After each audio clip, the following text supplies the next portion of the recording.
Good morning, everyone. Welcome to Pioneer Convent School. 11th Standard Psychology chapter is going on learning. In the last video, we have done classical conditioning by Pavlov. In this video, we will do the operant conditioning given by B.F. Skinner. B.F. Skinner ने इसको name दिया operant और instrumental conditioning का. Operant name क्यों दिया गया? Because in this conditioning जो हमारे सब्जेक्ट के रिस्पॉन्सेज होते हैं, जो लर्निंग होती है वो वॉलेंटरी होती है और सब्जेक्ट के कंट्रोल में होती है. Now let's see the experiments.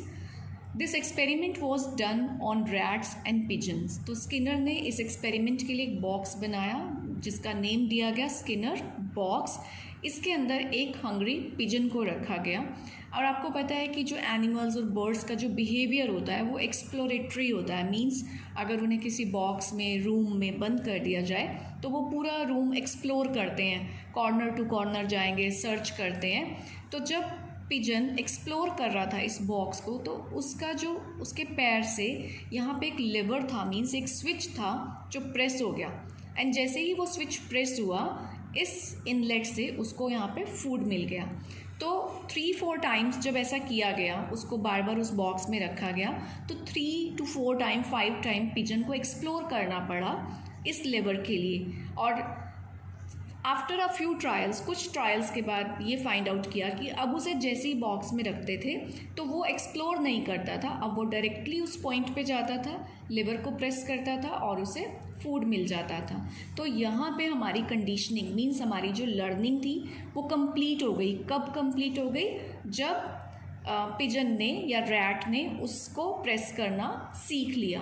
तो इस रिस्पॉन्स को इंस्ट्रूमेंटल भी कहा जाता है. इंस्ट्रूमेंटल कंडीशनिंग क्यों कहते हैं? क्योंकि इसमें ये कंडीशन फिक्स हो गई कि जब आप ये काम करोगे तो आपको उसका रीइंफोर्समेंट मिल जाएगा, अवार्ड मिल जाएगा कि जो भी आपका इफ़ेक्ट ऑफ कॉन्सिक्वेंस है, मीन्स जो रिस्पॉन्स है उसका इफ़ेक्ट क्या है, आपको एक रिवॉर्ड मिलेगा. और यहाँ पे रिवॉर्ड क्या था? फूड.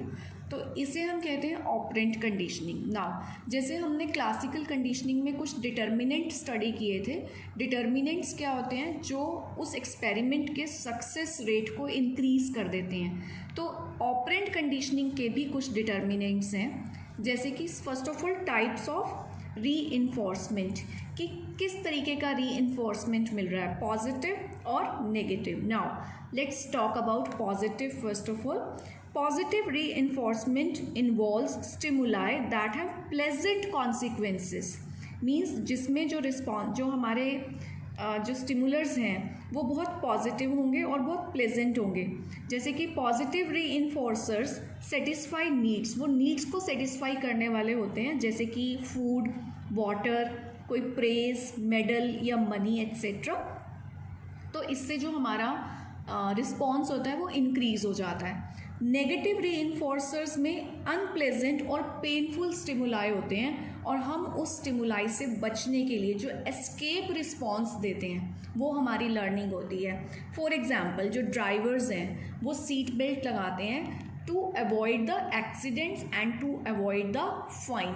तो जब जिन रिस्पॉन्सेस को अवॉइड करने के लिए जो स्टिमुलाई दिया जाता है, जो रीइंफोर्समेंट होती है वो नेगेटिव कहलाती है, और जो इंक्रीज़ करने के लिए होता है हमारे रिस्पॉन्सेस को, दैट इज़ पॉजिटिव रीइंफोर्समेंट. कहीं कहीं पे कुछ कन्फ्यूजन्स आ जाता है कि नेगेटिव रीइंफोर्सर्स को पनिशमेंट ही मान लिया जाता है, while it is not so.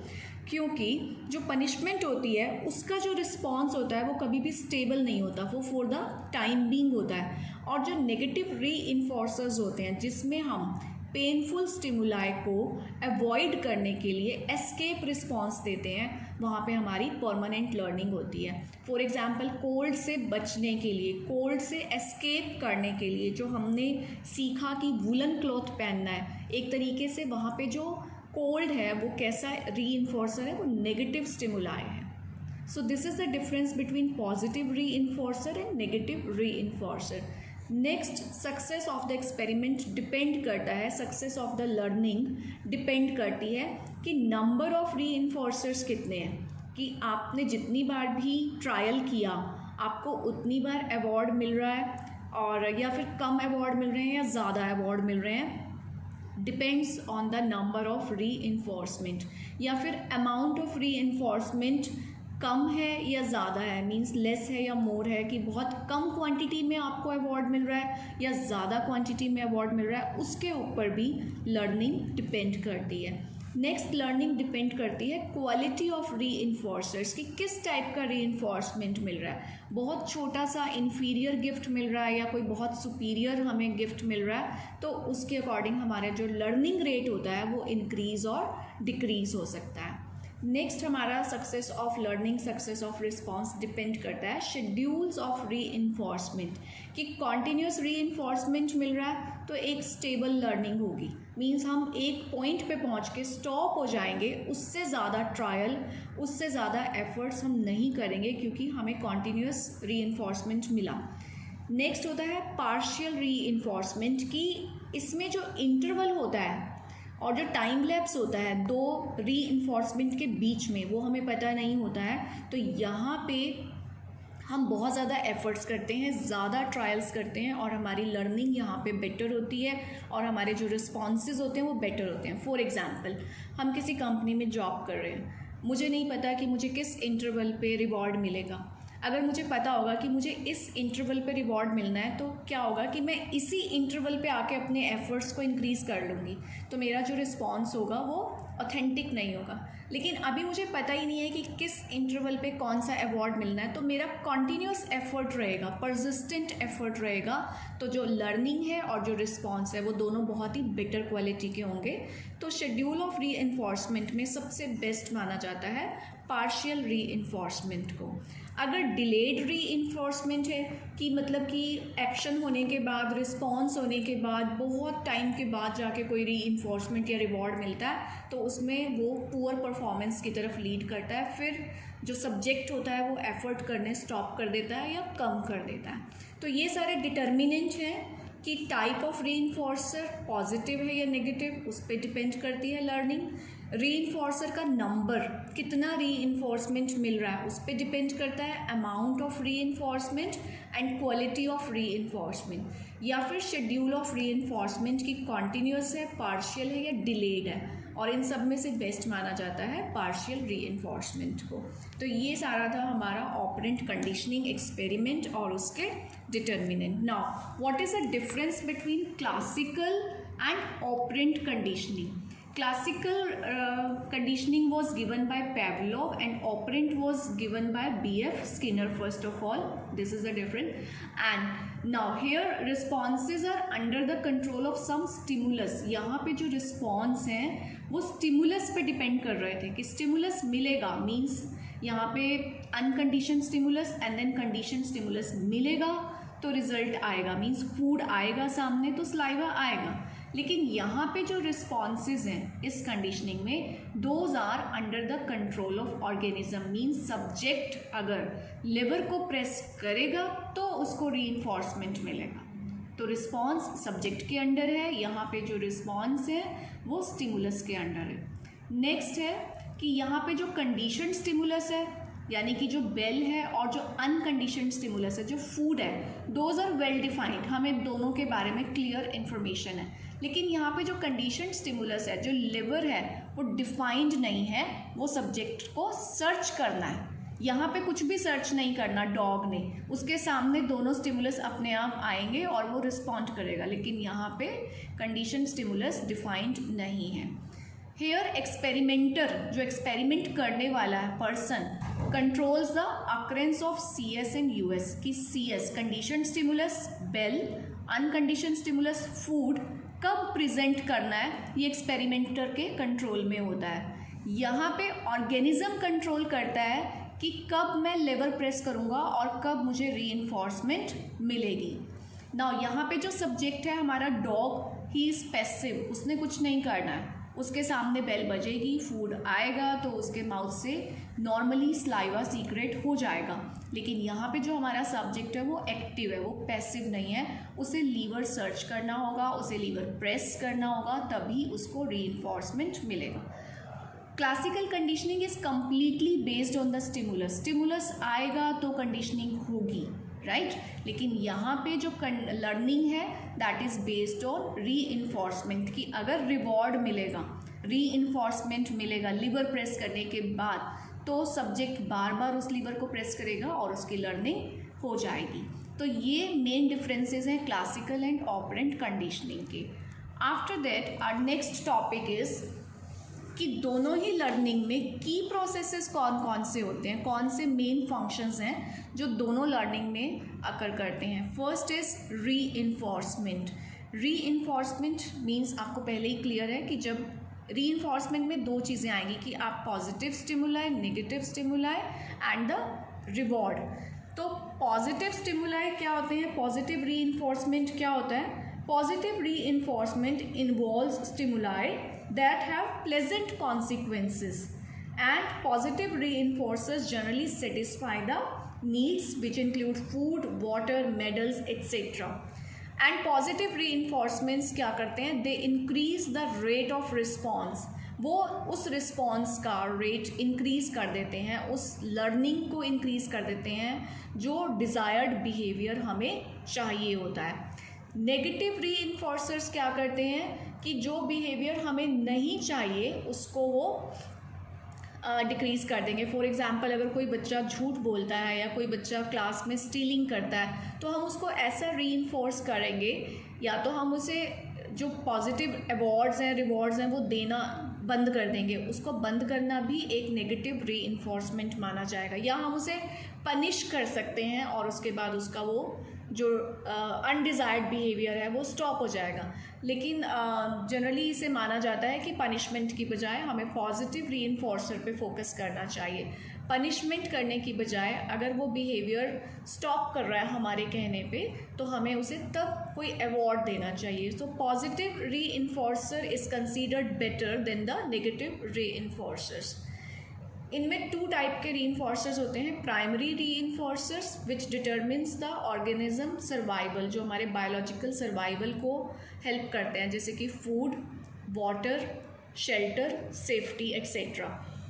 Secondary reinforcer कौन से होते हैं? जो हम अपने एनवायरनमेंट के साथ जो हमारे एक्सपीरियंसेस होते हैं उसके बेस पे हमें मिलते हैं, जैसे कि मनी, प्रेज मिलती है, ग्रेड्स मिलते हैं। तो इस टाइप के जो री-इन्फोर्सर्स हैं इनको हम सेकेंडरी री-इन्फोर्सर कहते हैं, जो हमें प्राइमरी री-इन्फोर्सर को गेन करने में हेल्प करते हैं। अल्टीमेटली हम मनी का यूज़ किस लिए करेंगे? फूड के लिए, वाटर के लिए, शेल्टर, सेफ्टी के लिए। तो ये हो गया। नेक्स्ट की पॉइंट है एक्सटिंक्शन। एक्सटिंक्शन का मतलब फिनिश हो जाना, वैनिश हो जाना। Disappearance of a learned response, कि कोई लर्नड रिस्पॉन्स जो हमने लर्निंग की है वो डिसअपियर हो जाए, मीन्स फिनिश हो जाए, फॉरगेटिंग हो जाए। कैसे?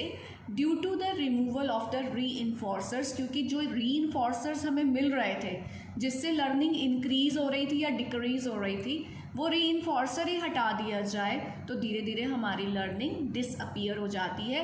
डिसअपियर को ही हम कहते हैं एक्सटिंक्शन हो जाना, गायब हो। फॉर एग्ज़ाम्पल, जो क्लासिकल कंडीशनिंग में एक्सपेरिमेंट था उसके अकॉर्डिंग अगर CS is not followed by US, means bell बजाई जाए लेकिन खाना नहीं दिया जाए, तो डॉग के माउथ से स्लाइवा आना धीरे धीरे बंद हो जाएगा, जिसे हम कहेंगे एक्सटिंक्शन हो गया। जो लर्निंग हुई थी वो एक्सटिंक्ट हो गई, फिनिश हो गई।